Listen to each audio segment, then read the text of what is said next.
Hello student, मैं अनु एक बार फिर से स्वागत करती हूँ आप सबका मेरी वीडियो में।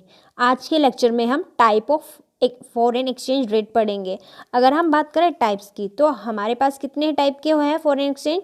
3 टाइप्स के हैं। फर्स्ट हमारा फिक्स्ड, सेकंड हमारा फ्लेक्सिबल और थर्ड हमारा manage float exchange rate system. तो इनके अलग अलग नाम भी है। इसको पैग्स एक्सचेंज रेट सिस्टम बोलते हैं, इसको फ्लोटिंग एक्सचेंज रेट सिस्टम बोलते हैं और मैनेज को हम डर्टी फ्लोटिंग सिस्टम बोलते हैं। तो आइए इनको पढ़ते हैं। तो सबसे पहले हमारा कौन सा था? Fix exchange rate. अगर हम बात करें फिक्स एक्सचेंज रेट सिस्टम की, वो रेट जो किसके द्वारा डिसाइड किया जाता है? गवर्नमेंट के द्वारा। तो इसमें क्या है? Exchange it refer to the system in which exchange rate of currency is determined by the government. Means ये किसके द्वारा डिसाइड किया जाएगा? गवर्नमेंट के द्वारा डिसाइड किया जाएगा। इसमें हमारी पब्लिक आम जनता का कोई रोल नहीं होगा।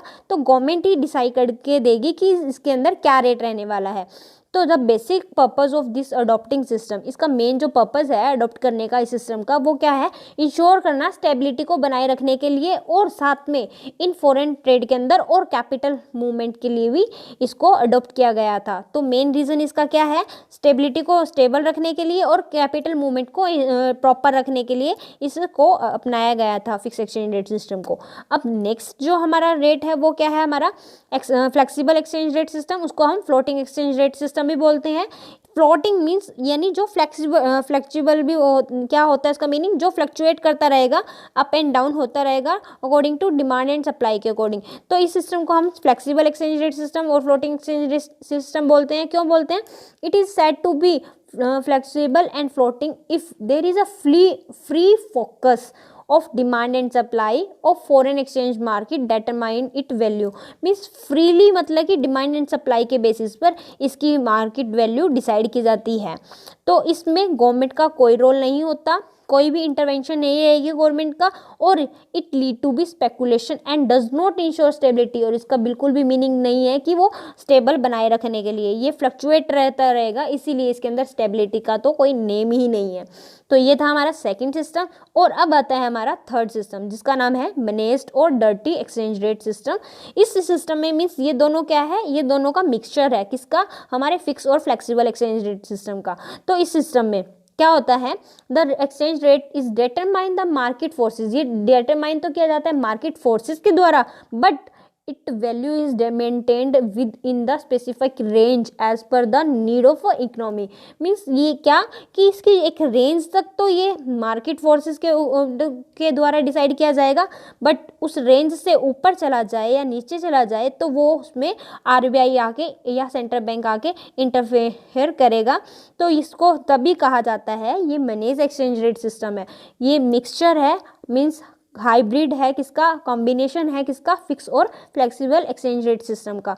तो इसको इसीलिए कहते हैं कि ये मैनेज्ड एक्सचेंज सिस्टम है। फ्लक्चुएट तो करता रहता है डिमांड एंड सप्लाई की तरह ही, बट फिक्स की तरह आरबीआई आके इसके अंदर अपना इंटरफेयर करेगी। तो इसलिए इसको मैनेज एक्सचेंज रेट सिस्टम बोलते हैं। तो ये हमारे टोटल कितने सिस्टम थे? 3 सिस्टम थे। फिक्स में गवर्नमेंट के द्वारा, फ्लेक्सिबल में क्या होता है? डिमांड एंड सप्लाई के बेसिस पर, और मैनेज में दोनों का ही रोल इंपॉर्टेंट रोल प्ले करता है।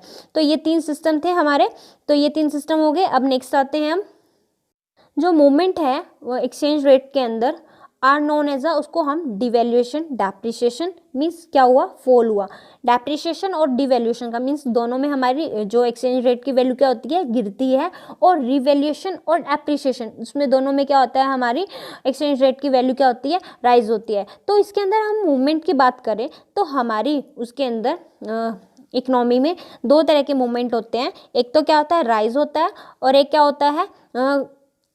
फॉल होता है। अगर हम बात करें राइज की तो उसमें क्या होगा? हमारा रिवैल्यूएशन और एप्रिसिएशन। तो अगर हमारी होम कंट्री की वैल्यू क्या हो जाए? फॉल यानी गिर जाए, तो उसमें हम क्या करेंगे? डेप्रिसिएशन और डिवैल्यूएशन पढ़ेंगे।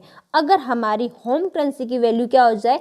इंक्रीज हो जाए यानी राइज हो जाए, तो उसमें हम एप्रिसिएशन और रिवैल्यूएशन को पढ़ेंगे। रिवैल्यूएशन यानी दोबारा से वैल्यू हो गया। अगर डेप्रिसिएशन और एप्रिसिएशन की बात करें तो उसमें हम फ्लेक्सिबल एक्सचेंज रेट को सिस्टम की बात करेंगे, और डिवैल्यूएशन और रिवैल्यूएशन की बात करें तो उसमें हम फिक्स एक्सचेंज रेट सिस्टम की बात करेंगे। तो ये क्या था? डिवैल्यूएशन और रिवैल्यूएशन के लिए फिक्स और डेप्रिसिएशन और एप्रिसिएशन के लिए फ्लेक्सिबल। जब हमारी होम कंट्री की करेंसी की वैल्यू क्या हो, फॉल हो, तो हम एप्रिसिएशन और डिवैल्यूएशन करेंगे और सॉरी डेप्रिसिएशन और डिवैल्यूएशन करेंगे, और जब हमारी होम करेंसी की वैल्यू क्या हो, राइज हो, तो एप्रिसिएशन और रिवैल्यूएशन। अब ये रिवैल्यूएशन और एप्रिसिएशन ये होता क्या है, अगर हम बात करें पहले क्या चलता था, हमारा डिवैल्यूएशन और रिवैल्यूएशन चलता था, बट अब क्या है, हमारा ये सिस्टम नहीं चलता। अब इसके जगह हमारा कौन सा सिस्टम आ गया, फ्लेक्सिबल एक्सचेंज रेट सिस्टम आ गया। तो हमारा जो रेट चलेगा, जो हम बोलेंगे वैल्यूएशन, वो भी हमारा एप्रिसिएशन और डेप्रिसिएशन में किया जाएगा। तो ये सिस्टम चलता है, ये वाला सिस्टम हमारा अब नहीं चलता। तो डेप्रिसिएशन और एप्रिसिएशन होता क्या है, जब हमारी depreciation refer to the fall in the value of domestic currency in term of foreign currency under a flexible exchange rate system।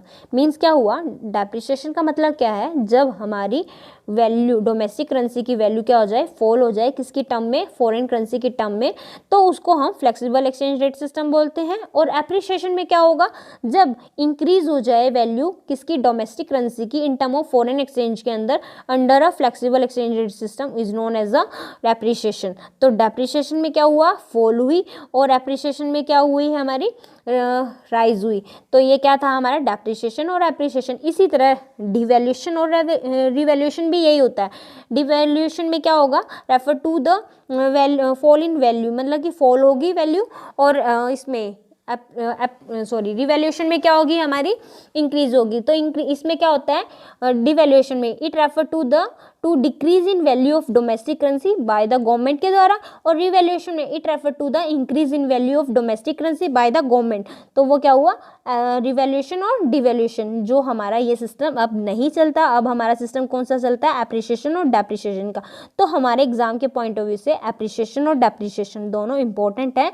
ये हमारा 3 मार्क्स के अंदर डिफरेंस में पूछ लिया जाता है, तो उसको आप 3 मार्क्स के अकॉर्डिंग प्रिपेयर करना और इनके डिफरेंस को ध्यान में रखना। और ये चीज़ ध्यान रखना, फ्लेक्सिबल के लिए हमारा डेप्रिसिएशन और एप्रिसिएशन है, और फिक्स के लिए हमारा डिवैल्यूएशन और रिवैल्यूएशन है, और जो हमारा अब नहीं चलता, हमारा चलता है एप्रिसिएशन और डेप्रिसिएशन। तो आप ये चीज़ ध्यान रखना, ये हमारे 3 मार्क्स के पॉइंट ऑफ व्यू से इंपॉर्टेंट है, डिफरेंस में पूछ लिया जाता है, आपकी बुक में भी दे रखा है।